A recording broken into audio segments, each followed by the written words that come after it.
هنرمایه آفرینندگی برد راه بر سوی پایندگی. سلام و درودهای فراوان بینندگان ارجمند تلویزیون سینما. نشر نوبتی برنامه تلویزیونی آفرینندگی است منظور شما.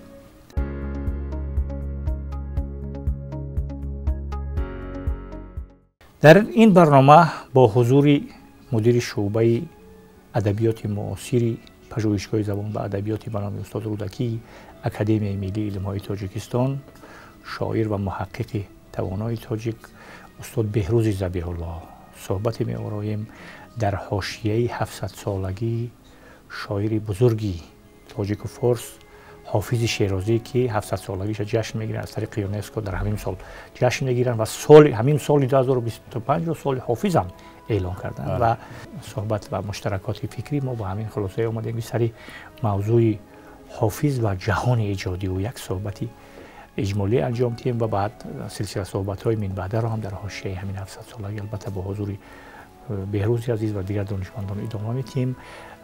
پیش تشکر استاد بهروز که دعوت ما رو پذیرفتید و سر همین موضوع یک صحبت میکنیم و همینطور در موضوع حافظ شیرازی و جهان ایجادی و یک صحبت که میکنیم. از همینجا شروع کنیم که هر ادیب وقتی می آموزیم و شهرت جهانی که البته شهرتی که حافظ دارد در بین مردم ما و مردم منطقه، این شهرتی هست که به کم شاعری در طول تاریخ هزار سالها به دست داده است و تا امروز از خرد و بزرگ ما حافظ میشناسن، با او ارج میگذارن، حتی فالگیری میکنن. همون فالگیری تا امروز همین رسم مرسوم است و اجرا میشود و این از همون بزرگی شاعر درک میتید. انا همون مشخصات و ویژگی های بزرگیش مطرح کنیم، از زمانش سر کنیم، از محیط ایجادیش از این و بعد صحبت رو دنبال میکنیم. بفرمایید استاد. تشکر زیاد. بسیار مسئله مهم است. در حقیقت با گذشت 700 سال هنوزم بحث ها، گفتگوها، صحبت ها پیرامون حافظ شیرازی در جریان است و هنوزم محققان، ادبیات شناسان، حافظ شناسان به یک نقطه دقیق نرسیدن. چرا که حافظ، اسرار حافظ و راز حافظ در همین مبهمات است که 700 سال طول کشیده است و این اقتدار حافظ رو به نمایش می‌گذارد.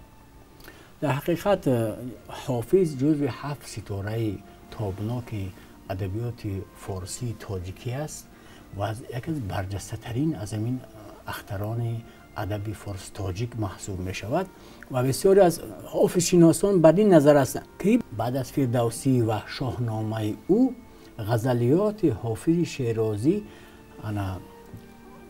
نسخه یا نمونه از اندیشه آریایی هستند، ایران باستان هستند، مبلغ ایران باستان هستند. درباره شهرت جهانی حافظ اکثر محققان اتفاق نظر دارند. برای نمونه یک مثال میزنیم از گیوته. گیوته یک از مریدان و یک از شیفتگان آثار حافظ شد. وقت آثار حافظ در اروپا بار اول به زبانهای اروپایی ترجمه شد و او آثار حافظ را خواند، آنچنان شیفته شد که در پیروی حافظ شیرازی ما یک دیوان ایجاد کرد. این دیوان وقتی در اروپا منتشر کرد تمام اروپایی ها مجذوب شدند، ولی اونها نمیدونستند که این گیات اروپایی این غزلیات و این دیوان را در پیروی از حافظ شیرازی نوشته است. بنابراین مطبوعات در اروپا بعد انتشار دیوان شرقی مؤلف غربی، دیوان شرقی گیوته، چون اخبار پخش کردند که خورشید در غرب طلوع کرد و بعد از یک هفته خود گیوته پیش قدم شد و با مطبوعات مصاحبه کرد و چنین اظهار نظر کرد. گفت که خورشید از غرب طلوع نکرده است. خورشید 500 سال پیش در شرق طلوع کرده بود که نام او حافظ شیرازی است و این دیوانی که با نام دیوان شرقی من ایجاد کرده ام اساره و خلاصه از پیروی و تاثیرپذیری از همین اندیشه و مفکوره حافظ شیرازی فارسی است. این خودش یک بهای بسیار کلان و بسیار بهای بزرگی نسبت به حافظ شیرازی است.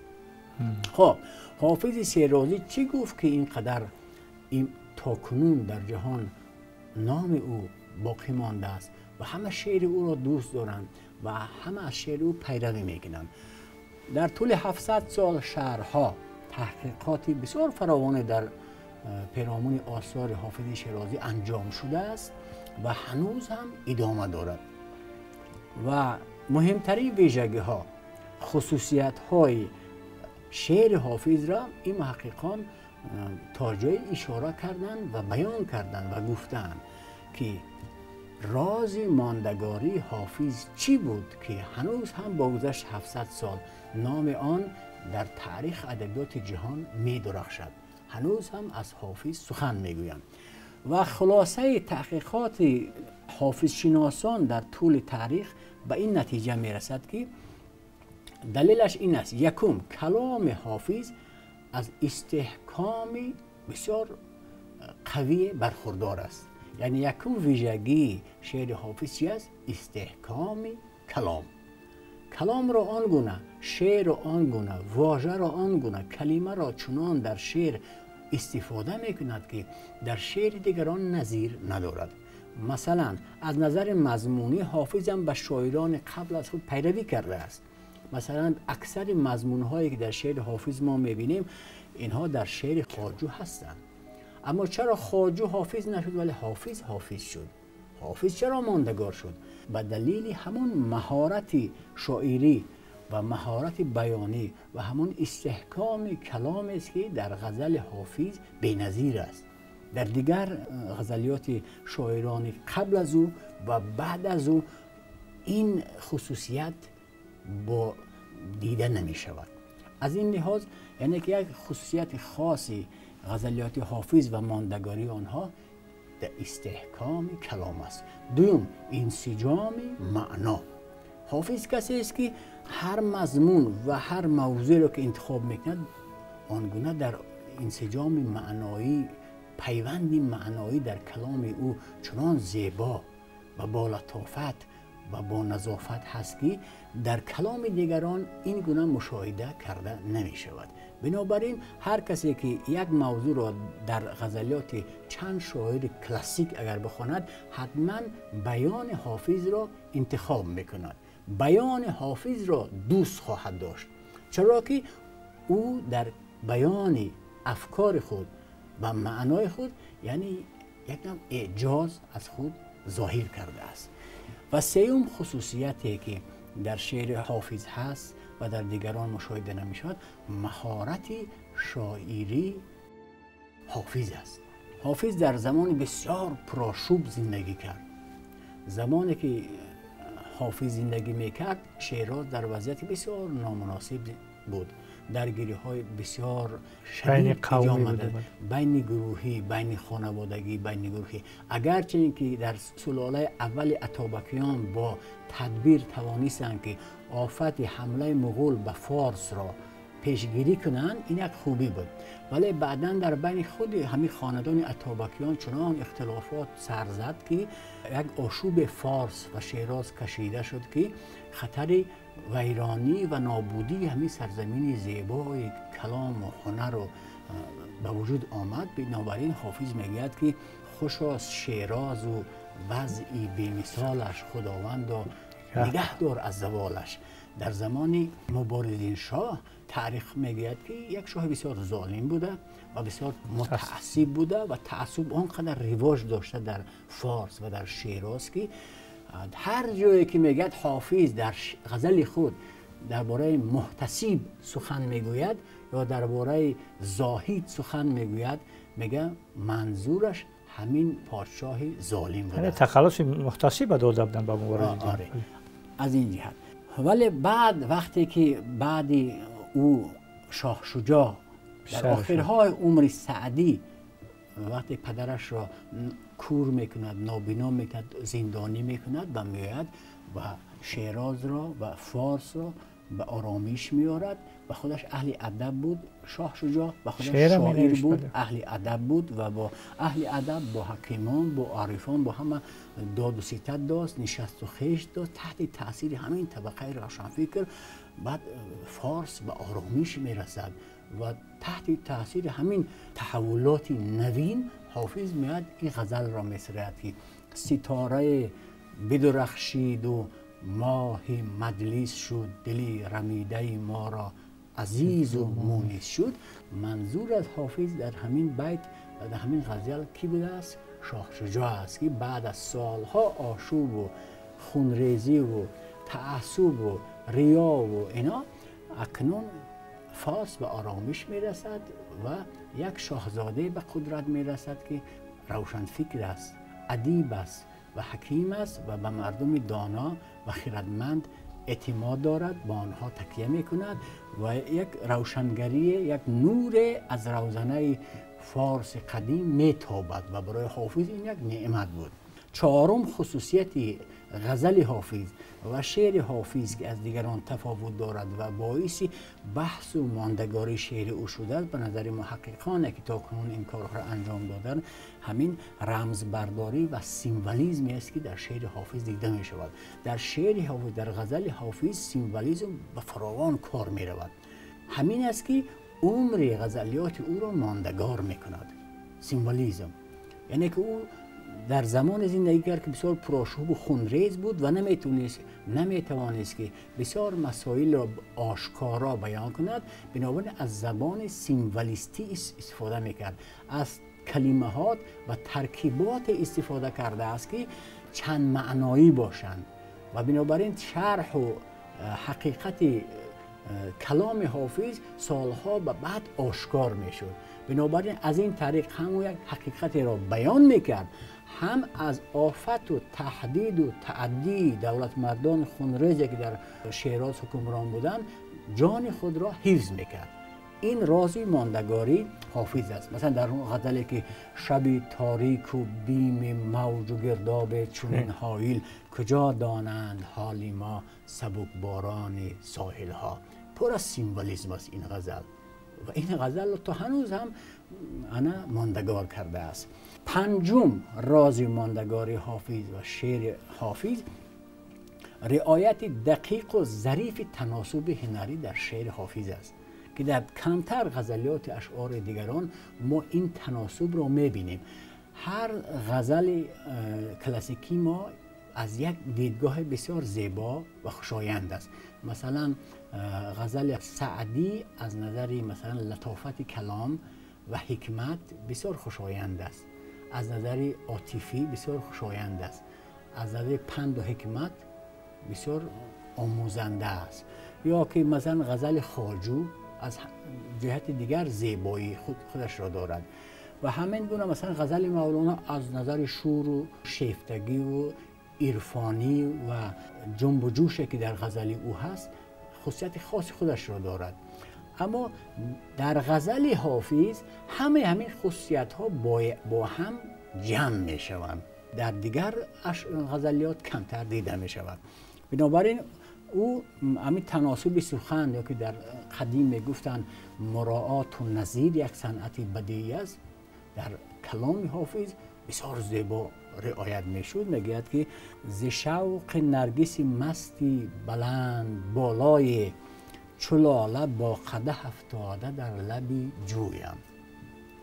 تصویر لاله با قدح و لبی جو چه زیبایی. شدم فسانه به سرگشتگی که ابروی دوست، کشیده در خم چوگان خویش چون گویم.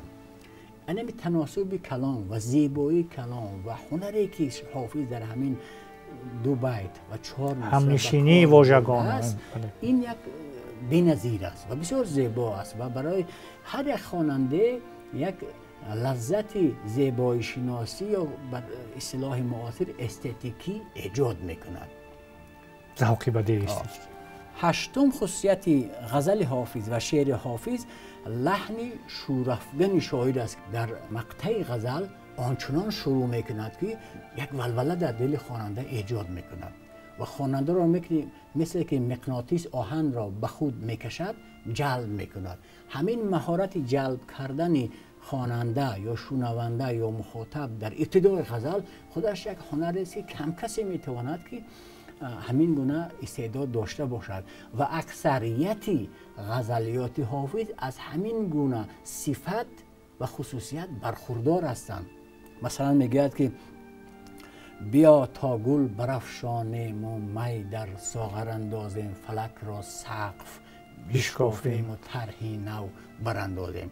حالا ما گذشته از مضمون فلسفی که در این غزل هست که در برنامه‌های آینده مطرح میکنیم، ما از نظر هنری فقط مثال عالم ایجاد شد که چقدر این کلمه را با همدیگر خوب میچیند، پیهم میارد که فرای مضمون فلسفی و عرفانی و حکمی که دارد یک شور و ولوله در دل خواننده ایجاد میکند بدون آن که همون خواننده بداند که حافظ چی میگوید، ولی همین شروعش یک شور دارد، یک ولوله دارد، یک انگیزه دارد. و مثلا میگد که بیا که قصر عمل سخت سوس بنیاد است، بیار باده که بنیاد عمر برباد است.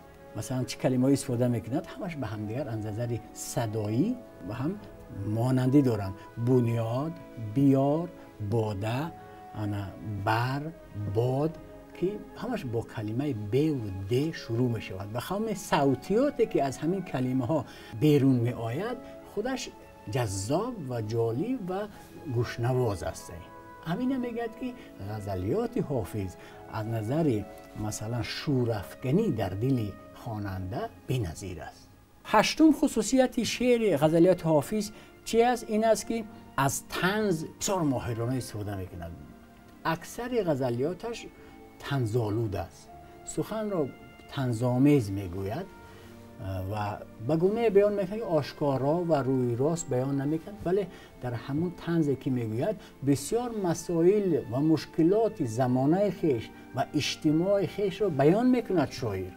طنز وظیفه‌ش و این خاموش نمیشه، رسالت خودش را همزمان انجام میدهد و نقش طنز همین است که ظاهرش میگویه که با شوخی بیان کرده است، ولی اگر در عمق همین طنز وارد شوی میبینه که شاعر یک مسئله مهم اجتماعی خیش را بیان کرده است و یک مسئله فلسفی زمان خیش را بیان کرده است و این کار ساده ای نیست، ولی حافظ از عهده همین کار برآمده است. مثلا میگه که فقیه مدرسه دی مست بود و فتوا داد که می حرام ولی به زمال اوقاف است، باده با محتسب شهر ننوش زینهار، بخورد باده تو سنگ به جام اندازد. اینجا هم بسیار طنزی نازک و زیبا بیان کرده است، ولی پشت همین طنز شاعر یک موضوع اجتماعی بسیار عمیق زمانه خیش را بیان کرده است که کم کسی بلا فاصله آگاه می شود و می داند. بنابراین تحت همون تاثیر طنز و لذت استتیکی شعر می ماند. چرا که ما گفتیم زمانه حافظ بسیار زمانه خونریز بود و خطر از بین بردن شاعر وجود داشت، بنابراین او از همین متدها و مانورها استفاده میکرد. هشتم خصوصیت شعر او چی بود؟ کاربرد ایهام و ابهام. ایهام کلمه است که به چند معنا کاربرد چند معنایی دارد. به خاطر ایمن ماندنش از کلمه های در شعرش حافظ استفاده میکرد که کاربرد چند معنایی داشتن و هیچ کس نمیتوانست دقیق و عمیق او را مثلا متهم کند به یک گناه، به یک جرم اجتماعی یا عقیدتی. بنابراین او مجبور بود از همچون کلمات استفاده کند که با اونا ایهام گفته می شود. و دوم ابهام، یک کلمه های معنی های پوشیده مبهم که هر کس اونها را درک کردن نمیتواند، ولی همین کلمه ها لذتی معنایی دارن، لذتی زیباشناسی دارن، شور و شوق در دل خواننده ایجاد میکنن، انگیزه ایجاد میکنن. با این اما معنی هاشون هر کس و هر گروه درک نمیکند. بنابراین حافظ از این روش، از این متد بقای خودش را تأمین میکرد. و اگر نهم باشد، ما ایهام ابهام گفتیم، نهم ویژگی شعر حافظ بستگی به جهانبینی خود شاعر داشت. جهانبینی حافظ در عصری که او زندگی میکرد فراتر از آن چی بود که دیگران و همزمانانش میاندیشیدند. حافظ یعنی با هم فلسفه کهن ایران باستان آگاهی داشت، هم با فلسفه زمان معاصر خودش آگاهی داشته است و ظاهرا هم با فلسفه مثلا ریم قدیم یا یونان باستان آگاهی داشته است، چون از شعرش برمیاد که آگاهیش خیلی فراخ بوده و با مخلوط کردن یا سینتز کردن این فلسفه ها و دیدگاه ها و جهانی بهترین نوع فکر را یا که بهترین خلاصه را از زمانه خیش، از دور خیش میبرارد و به مردم پیشنهاد میکند و راهنمایی میکند موضوع. و دهم خصوصیت شعر حافظ مهارت فکری که خود شاعر داشت که از طریق مهارت ذاتی شاعرانه که داشت مضمون ها و جهان بینی که در زمانی که او زندگی میکرد به شکل بیان میکرد که دیگران نمیتوانستن بیان کنند. یعنی طرز بیان در شعر یک رکن بسیار مهم است. مضمون ها همیشه تکرار میشوند در طول تاریخ. بسیار مسئله ها در عصرها پی هم تکرار میشوند، حل نشده باقی میمونند. اما مهم چی است؟ مهمترین نقطه این است که چگونه شاعر همون مضمون، همون مسئله تکرار شونده زندگی را بیان میکند و چگونه به گوش با کدام روشی، با کدام سبکی. این برمیگرده به چی؟ به مهارت خاص شاعری حافظ شیرازی که در دیگران مشاهده نشده است. همین خصوصیت ها، همین ویژگی هایی که ما نامبر کردیم، اینا را محققان حافظ شناس نامبر کردن، ما از خودمون نگفتیم. آنچه که ما اینجا بیان کردیم نتیجه تحقیقات است که در طول همین تاریخ حافظ شناسان انجام دادند و راز ماندگاری حافظ را در وجود همین عناصر و همین خصوصیت ها ذکر کردند که اینا هم کامل نیستند. اینا البته ادامه می‌یابند یا که تکمیل می‌یابند. همین خلاصه از همین خصوصیات خاص شعر حافظ را با تکیه به تحقیقات انجام داده محققان در این برنامه ذکر کردیم که همه اینها در مجموع راز ماندگاری حافظ و شعر او را تأمین کردند که هنوز هم مثلا در سال 2025 مثلا جهانیان به حافظ نیاز دارند، شعر حافظ را میخوانند و شعر حافظ گرهگشای مسئله های جهانی معاصر نیز شده است. تشکر افتخاری همه ما و شماست. یک مصرع مشهور است که شعر حافظ همه بیت الغزلی معرفت است. معرفت و معنای شناختن است. تشکر زیاد استاد بهروز و آنچه که شما دسته‌بندی کردید در 10-12 عامل بزرگی و ویژگی های هنری و جلوه های هنری و بندوبست هنری و کمپوزیسیون شعر حافظ رو بیان کردید. بینندگان فکر میکنم چیزهایی برداشتن و در برنامه‌های من بعد ما سری موضوعهای دیگر، سری مثلا آزاداندیشی و اعتراضات اجتماعی که حافظ هم در اونها خیلی بلند رفته است و با سبک و نگریش ویژه خودش توانسته است که موضوعها و مشکلات و معماهای زمانی خودش، نقطه‌های زمانی خودش، از اونی که گفتیم در ابتدا با آمدن سلاله اینجویی ها مخصوصا ابو اسحاق اینجو دور خوبی را داشت، خوشحال بود. بعد این امیر مبارزالدین آمد، اینقدر فساد و اینقدر مثلا تعصب و خرافات اینقدر با بالا رفت که دادی خودش داد، بیدادی بسیار بلند رفت، سطحش بلند شد و بعد در دوره شاه شجاع یک نوع اصطلاح امروزه حالتی روانی خوبی پیدا کرد و همینطور ببینید در همین یک دوره زندگی 3 مرحله را از سر را وابسته با همون مراحل شعر حافظ هم تحقیق بازجویی و بازشناسی باید کرد. تشکر زیاد بهروز در صحبت ما حضور داشتن. مدیر شعبه ادبیات معاصر پژوهشگاه زبان و ادبیات بنام استاد رودکی اکادمی ملی علم‌های تاجیکستان، شاعر و دانشمند ادبیات شناسی مطرح ملی استاد بهروز ذبیح الله حضور داشتن و سر موضوع حافظ و جهان ایجادی و یک صحبتی کردیم. حتما صحبت را دنبال میکنیم و موضوع دیگری را حتما با حضور بهروز و دیگر دانشمندان ادامه خواهیم داد. رسیدیم به پایان برنامه. روزگاری خوش و بردوام و ایام بکام.